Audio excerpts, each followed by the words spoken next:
Tuesday night. House was quiet. Emma had gone out again. Wine and laughs with her usual circle of high-volume, high-opinion friends. I didn't mind. I liked the silence. Or maybe I'd just learned to live in it. I was sitting at the kitchen table, half drinking a lukewarm cup of chamomile tea, scrolling through her laptop. Not snooping. Genuinely wasn't. She'd told me earlier to check the downloads folder for a pasta recipe she wanted to try this weekend. Olivia's specialty, apparently. And then I saw it. A file, casually dropped among PDFs and shopping lists. Scores, final edited.xlsx. At first I thought it was work-related. Emma's in marketing. She lives in spreadsheets. But something about the all-caps edited part made me click. And that's when the ground shifted. It opened instantly. No password, just columns and rows. Name, looks, intimacy, money, social presence, recommend to a friend, total score, comments. I frowned. Then my eyes started catching names. Matt, Olivia's husband, Gabe, Amanda's guy, Kyle, Jordan, Jason, and then Nick, my name, my row, dead center. I didn't even scroll right away. I just stared at it for a second, like it might vanish if I blinked hard enough. But then I did scroll, and saw this. Looks, 310. Loser haircut, still wearing that hoodie from college. Nick needs a style wake-up call. Intimacy, 210. Like reading from Cosmo 2008. Predictable, mechanical, no surprise factor. Money, 510. Stable but boring, like getting socks for Christmas. Social presence, 410. Sweet but invisible, fades into furniture at dinner parties. Recommend to a friend, 110. Only if she enjoys TED Talks and emotional constipation. Total score, 1550. And below it, the kicker. Rank, 8th place. Last. And a note. Nick's like the background character in a rom-com. You forget he's there until the credits roll. I didn't breathe for a few seconds. I felt my fingers loosen around the mug. I should have been angry. I should have slammed the laptop shut or thrown it across the room. But I didn't. I just stared. And for the first time in a long time, I looked at myself from the outside. How did Emma see me? How long had she seen me this way? The guy who does the dishes quietly. The guy who doesn't complain when she stays out late. The guy who plans weekend getaways and gets told, "You're so sweet, babe," with the same voice you'd use on a dog that just sat for a treat. I was a damn footnote in my own life. I closed the file, sat back, and let the words echo. Background character. I opened a new blank doc, typed one line. They gave me a 3. Let's see what happens when I stop playing safe. I saved it, smiled faintly, and for the first time in years, felt something spark. Not rage, not pain, purpose. After that night, something shifted in me. I didn't say a word to Emma. I didn't ask why I was a punchline in her group chat. I didn't accuse her of anything. Hell, I even made her coffee the next morning like I always did. But something in my chest, something quiet and soft, had died. And in its place, something sharper had started to grow. The first thing I did was cut my hair. Nothing drastic, but I went to a real barber this time. Not the $10 chain place Emma always laughed about. I let the guy take his time, shape my jawline with a fade, trim the beard I barely maintained. I looked in the mirror afterward and thought, I've got cheekbones. Emma noticed that night. She looked up from her phone and blinked. You did something with your hair? I shrugged. Felt like changing it. Looks different. Good different, I guess. Her voice was neutral. Too neutral. Like she didn't want to admit she liked it too much. That was her thing, withholding praise like it was a currency. But I didn't press. I just smiled politely and went back to my book. Next, the gym. I'd had a membership for years, the kind you renew and forget.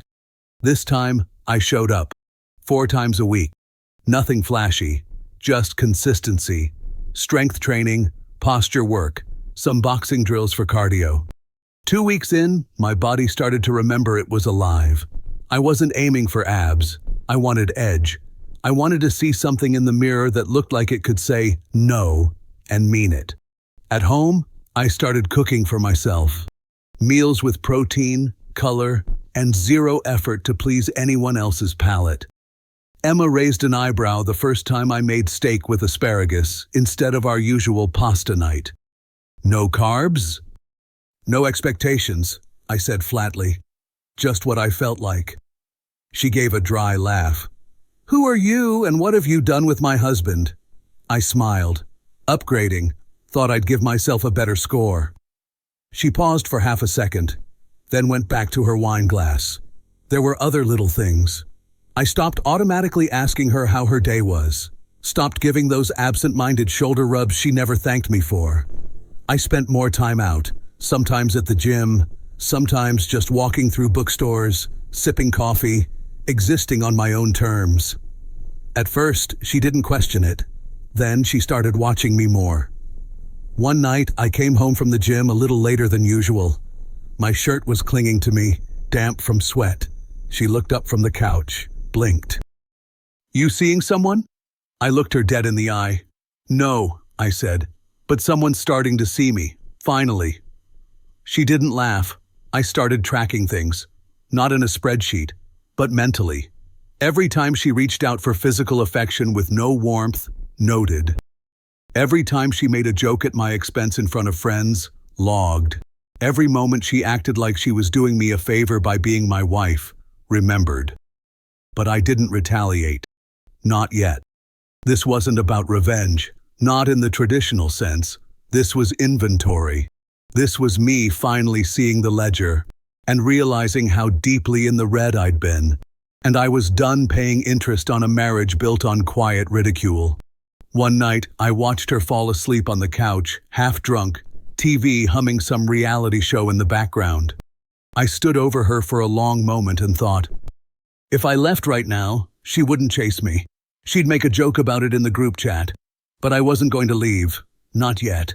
I still had one more thing to do. Make sure they all saw what they threw away. A few weeks later, I overheard Emma talking on the phone in the kitchen. She thought I was in the garage tuning my bike.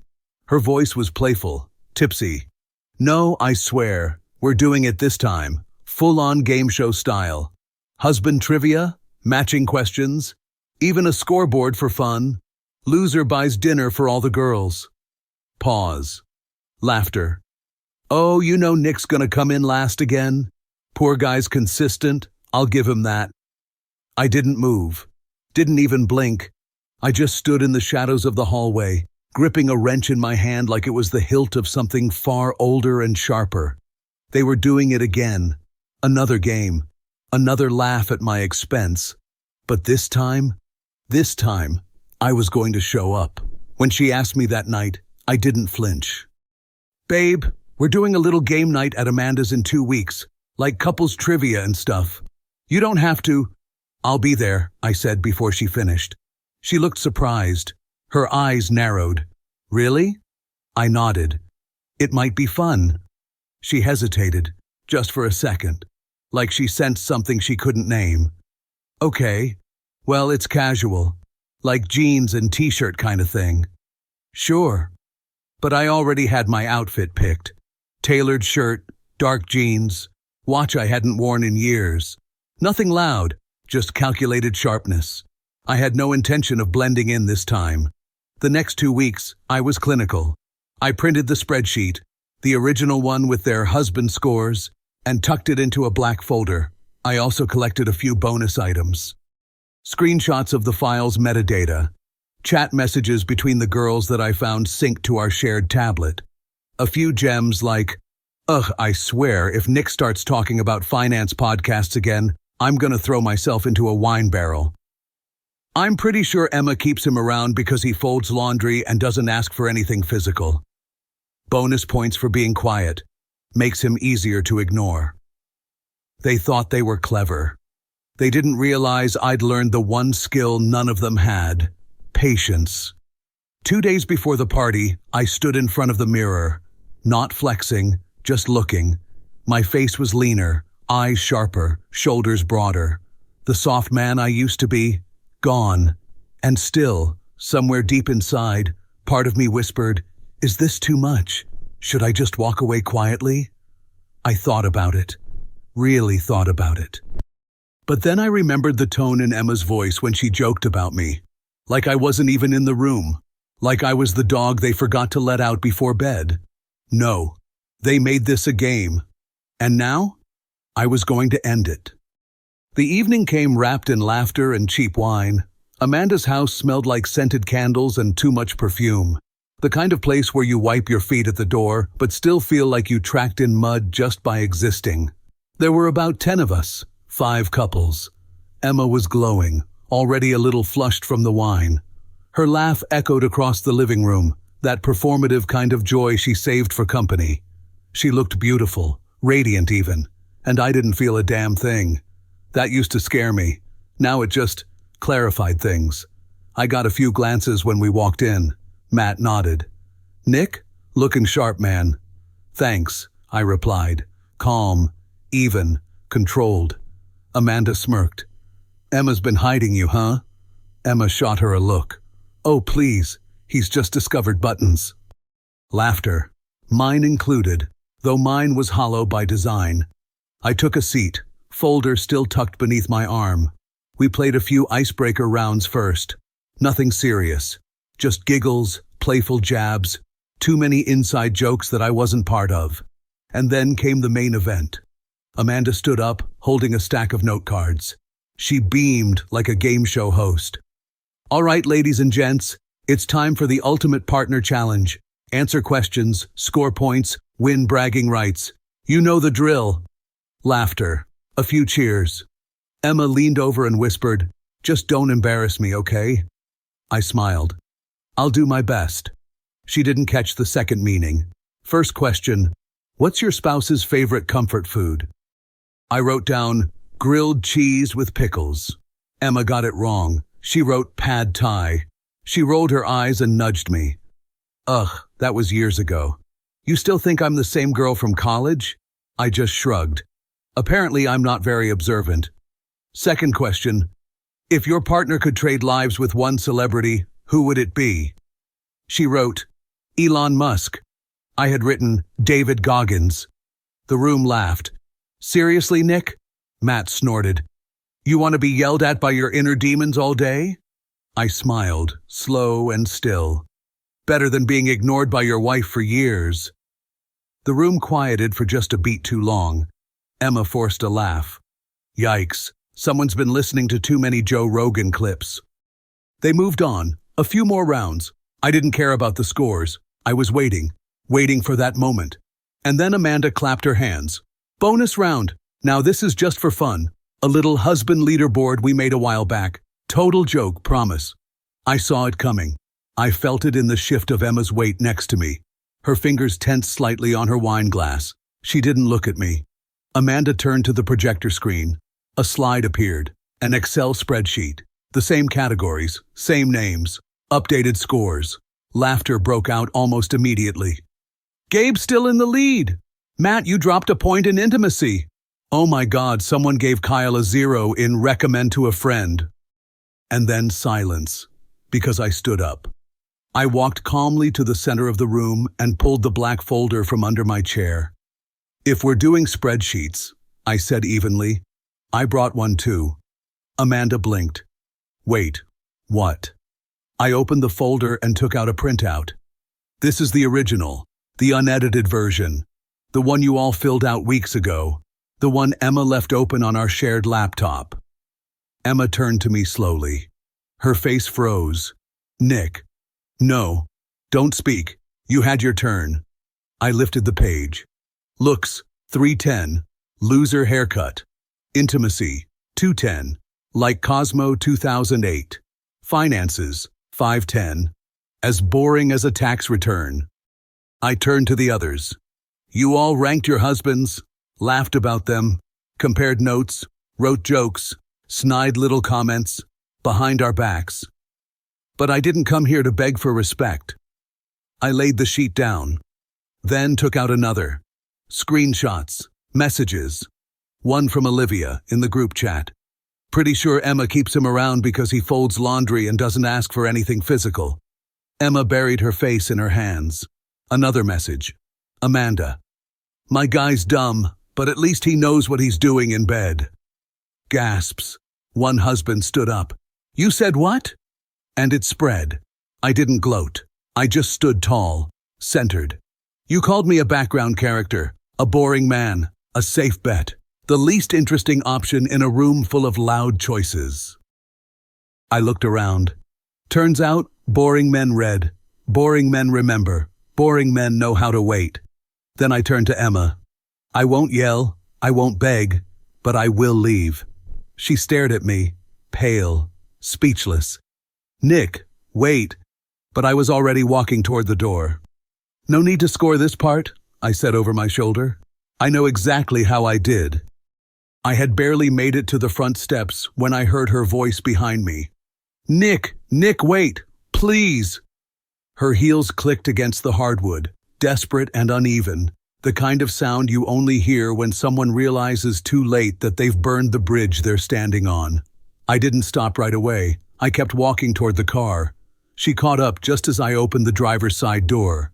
Nick, please just let me talk. I turned slowly, not angry, not bitter, just done. You had months to talk, Emma. She looked up at me, mascara smudged under her eyes, hair coming undone. The confident, put-together woman from inside that room was cracking fast, and for the first time in years, I wasn't the one breaking.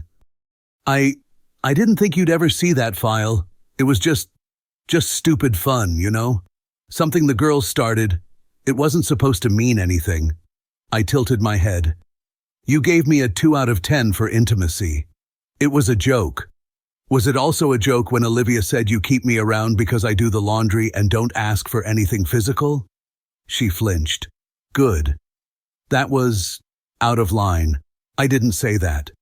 No, you just laughed. You always laugh when it's at my expense. She wrapped her arms around herself like she was cold, but the air was still and warm. I didn't realize it hurt you so much. I actually smiled at that. Small, sad. That's the problem, Emma. You never realize when you hurt me. You only notice when I stop letting you. She stepped forward. Look, we can fix this. I'll delete the file. I'll talk to the girls. We'll start over. I swear I didn't mean for it to go this far. I shook my head, calm and steady. You already ranked me, Emma. Gave me a number. Treated me like a product on a shelf. What's the plan now? Rebrand me? No, she whispered. I miss you. I looked her in the eyes, really looked. And for the first time in a long time, I saw the truth. She missed what I used to be. Quiet, predictable, safe. Someone to fold the towels and absorb the sarcasm. But that version of me, he was dead the night I found that spreadsheet. You don't miss me, Emma, I said quietly.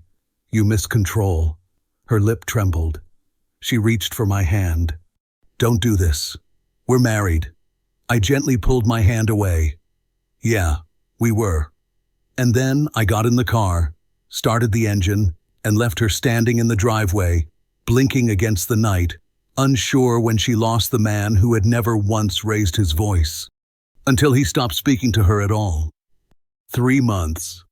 That's how long it's been since the night I walked away. And you know what? I don't miss the sound of the dishwasher humming while she talked over me. I don't miss the cold side of the bed she kept claiming as just tiredness. I don't miss being a punchline in someone else's story.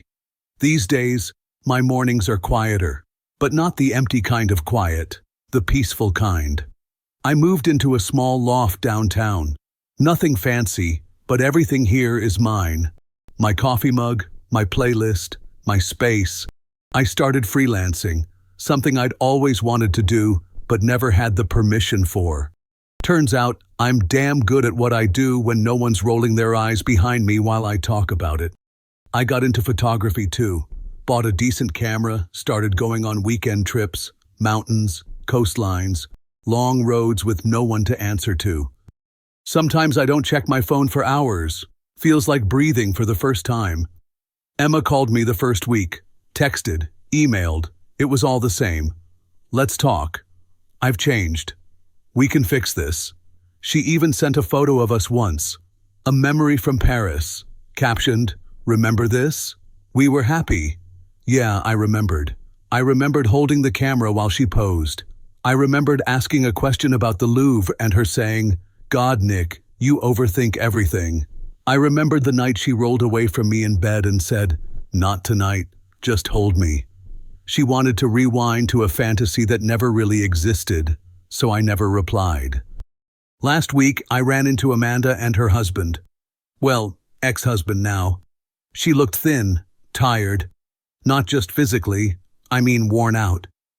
He nodded at me, gave me a tight smile, and said, "Hell of a night, that party." I said nothing. Amanda couldn't meet my eyes. "Good. I've been seeing someone. Claire. Met her at a bookstore, of all places. She was standing in the philosophy section, holding a copy of Meditations by Marcus Aurelius. We got into a conversation about Stoicism, and it turned into coffee. Then dinner. No games, no scoreboard. Just two people being exactly who they are, without keeping tally. She doesn't rate me. She listens. And I listen back. Funny how that works. Sometimes I think about the spreadsheet. I even printed it out and kept it once. But a month ago, I finally burned it. Watched the numbers curl and blacken in a fire pit behind my building. Felt lighter than I had in years. Not because I needed revenge, not because I needed to win, but because I knew one thing with absolute clarity. I'm not a number. I'm not a score. I'm not someone's background character.